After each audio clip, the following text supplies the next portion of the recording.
ഇന്ന് കർത്താവ് നൽകുന്ന ഒരു ദൂത്, നിങ്ങളുടെ വിലാപത്തെ നൃത്തമാക്കി രട്ടഴിച്ച് സന്തോഷം ഉടുപ്പിക്കുന്ന ഒരു ദൈവമുണ്ട്.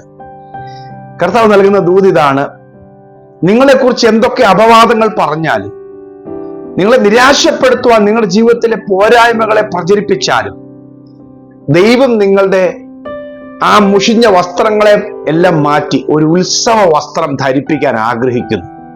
ആമേൻ, ഹല്ലേലൂയ. എല്ലാ ദിവസവും ശാലോം സന്ദേശം കേൾക്കുന്ന എൻ്റെ എല്ലാ പ്രിയപ്പെട്ടവരെയും സ്നേഹത്തോടെ വന്ദനം ചെയ്യുന്നു. ദിനംതോറും സന്ദേശം കേൾക്കുകയും ഒരുപാട് പേർക്ക് ഷെയർ ചെയ്യുന്ന കുറെ വെൽവിഷേഴ്സ് ഉണ്ട്. നിങ്ങളെ പ്രത്യേകം ഗ്രീറ്റ് ചെയ്യുന്നു. ദൈവം നിങ്ങളെ അനുഗ്രഹിക്കട്ടെ. ഓരോ ദിവസവും നമുക്ക് ദൈവശബ്ദം കേൾക്കാം.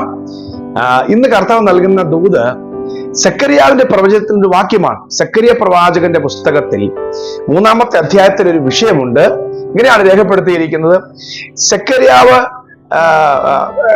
മഹാപുരോഹിതനായ യോശുവ ദൈവത്തിന്റെ സന്നിധിയിൽ നിൽക്കുമ്പോൾ സാത്താൻ അവനെ കുറ്റം ചുമത്തിക്കൊണ്ട് നിൽക്കുകയാണ്. സെരുബ്ബാബേലിനോട് കൂടെ നിന്ന യോശുവ, മഹാപുരോഹിതനായ യോശുവ ദൈവസന്നിധി നിന്നപ്പോൾ സാത്താൻ അവനെതിരെ കുറ്റം ചുമത്തിക്കൊണ്ട് നിൽക്കുക, അപവാദം പറഞ്ഞുകൊണ്ട് നിൽക്കുക. എന്താണ് അപവാദം പറയുന്നത് അറിയാമോ?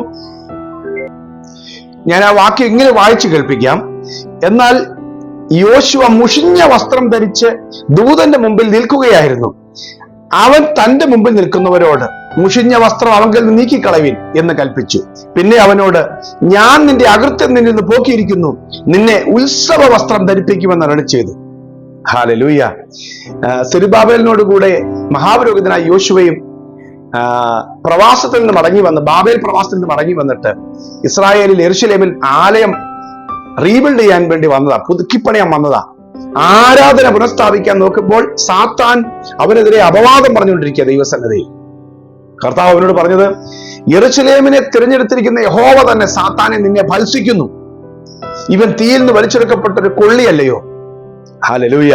എപ്പോഴും ഓർക്കണം, നമ്മുടെ ദൈവം നമ്മളെ കുറിച്ച് ആരൊക്കെ അപവാദം പറഞ്ഞാലും നമ്മുടെ ദൈവം നമ്മുടെ പിതാവ്, നമ്മളെ തള്ളിക്കളയത്തില്ല. ഇവിടെ സാത്താനെ ഭത്സിച്ച ശേഷം എന്നാൽ നമ്മുടെ പാപവും നമ്മുടെ കുറ്റവും മറച്ചു വെക്കുന്നുമില്ല. അവൻ മുഷിഞ്ഞ വസ്ത്രം ധരിച്ചതാണ് പിശാച് അപവാദം പറഞ്ഞത്. അപ്പൊ നമ്മുടെ ജീവിതത്തിലെ മുഷിവുകളും പോരായ്മകളും സാത്താൻ കാണുന്നുണ്ട്, ദൈവം കാണുന്നുണ്ട്. ചുളുക്കങ്ങൾ, കറയൊക്കെ കർത്താവിന് അറിയാം. പക്ഷേ നമ്മളെ തള്ളിക്കളയുന്നില്ല. യെരൂശലേമിനെ തിരഞ്ഞെടുത്തിരിക്കുന്ന യഹോവ തന്നെ സാത്താനെ നിന്നെ ഭത്സിക്കുന്നു. ഹല്ലേലൂയ. അടുത്ത കേട്ടോണം. അടുത്ത് നിൽക്കുന്നവരോട് ദൈവം പറയാണ്, അവന്റെ മുഷിഞ്ഞ വസ്ത്രം മാറ്റൂ. അടുത്തത് കേട്ടോണം. മറ്റൊരു പുരോഹിത വസ്ത്രം കൊടുക്കാനല്ല പറഞ്ഞത്. അവനെ നിന്ദിച്ചത് കൊണ്ട്, അപവാദത്തിലേക്ക് കടത്തിവിട്ടത് കൊണ്ട് അവരോട് പറയാണ്, ഇവനൊരു ഉത്സവ വസ്ത്രം ധരിപ്പിക്കുവിൻ. ഇതൂത് മനസ്സിലായോ? അപ്പൊ ചില കാരണങ്ങളുണ്ട് കുറ്റം പറയാൻ, ചില ഹേതു അറിയാതെ സംഭവിച്ചതായിരിക്കാം ഒരു വസ്ത്രം മുഷിഞ്ഞു പോയെന്ന് പറയുന്നത്. പുരോഹിതനെ സംബന്ധിച്ച് നിയമങ്ങളുണ്ട്, ഏത് വസ്ത്രമായിരിക്കണം, എങ്ങനെ ആയിരിക്കണം, സൂക്ഷിക്കേണ്ടതല്ല. പക്ഷെ ഹേതു ഉണ്ടെങ്കിലും വസ്ത്രം മാറ്റി, ആ വസ്ത്രത്തെ തന്നെ ദൈവം എടുത്ത് കളഞ്ഞിട്ട് ഒരു ഉത്സവ വസ്ത്രം. അപ്പൊ ഒരു തിരിച്ചു വരുമ്പോൾ ഒരു പുരോഹിത വസ്ത്രം അല്ല കൊടുക്കുന്നത്, ഉത്സവ വസ്ത്രം. സാത്താനെ, നീ എന്താ പറഞ്ഞത് എന്റെ ദാസനെ കുറിച്ച്? ഞാൻ അവനെ ഒരു സന്തോഷത്തിന്റെ വസ്ത്രം ധരിപ്പിക്കാൻ പോവുകയാ, ആനന്ദത്തിന്റെ വസ്ത്രം ധരിപ്പിക്കാൻ പോവുകയാ, ഉത്സവ വസ്ത്രം കൊടുക്കാൻ പോവുകയാ. ഇനി നിങ്ങൾ വിശ്വസിക്ക്, നിങ്ങളെ കുറിച്ച് പറഞ്ഞ എല്ലാ അപവാദങ്ങളും, എല്ലാ കെട്ടുകഥകളും, ഇനി നിങ്ങളുടെ ജീവിതത്തിൽ ഏതെങ്കിലും പോരായ്മകൾ സംഭവിച്ചിട്ട് നിങ്ങളെ കുറിച്ച് പറഞ്ഞു വരുത്തുന്നതെല്ലാം ദൈവം അറിയുന്നുണ്ട്. നിങ്ങൾ ദൈവസന്നിധിയിലാണ് നിൽക്കുന്നതെങ്കിൽ, ദൈവത്തിന്റെ മുഖത്തേക്കാണ് നോക്കുന്നതെങ്കിൽ, ദൈവ സ്ഥിതിക്കെല്ലാം മാറ്റം വരുത്തും. ഹല്ലേലൂയ. 30-ാം സങ്കീർത്തനത്തിലെ ഒരു വാക്യം, 7-ാമത്തെ വാക്യത്തിൽ എഴുതിയിരിക്കുന്നത്, 11-ാം വാക്യം, നീ എന്റെ വിലാപത്തെ എനിക്ക് നൃത്തമാക്കി, എന്റെ രക്തഴിച്ച് എന്നെ സന്തോഷം ഉടുപ്പിച്ചിരിക്കുന്നു. വിലാപത്തെ നൃത്തമാക്കും.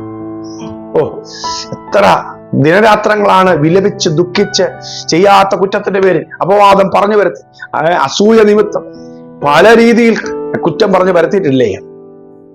ദുർവർത്തമാനങ്ങൾ പറഞ്ഞു വരുത്തിയിട്ടില്ലേ? അസൂയപ്പെട്ട് വരുന്നതും പറഞ്ഞിട്ടില്ലേ? കർത്താവ് പറയുന്നു, വിലാപത്തെ അവൻ നൃത്തമാക്കി മാറ്റും, രട്ടഴിച്ച് സന്തോഷമെടുപ്പിക്കും. അകവും പുറവും ഹൃദയത്തിനകത്ത് ആഹ്ലാദം തരും, ഭൗമിക മണ്ഡലത്തിലും കർത്താവ് വലിയ മാറ്റങ്ങൾ തരും. ഹല്ലേലൂയ. 1-2 കഥാപാത്രങ്ങൾ ബൈബിളിൽ തന്നെ അത്തരത്തിൽ കടന്നുപോയ അനുഭവത്തിൽ അവരെ ദൈവത്തിൽ നിന്ന് നന്മ പ്രാപിച്ചവരെ കാണാൻ പറ്റും, ദൈവം മാനിച്ചവരെ കാണാൻ പറ്റും.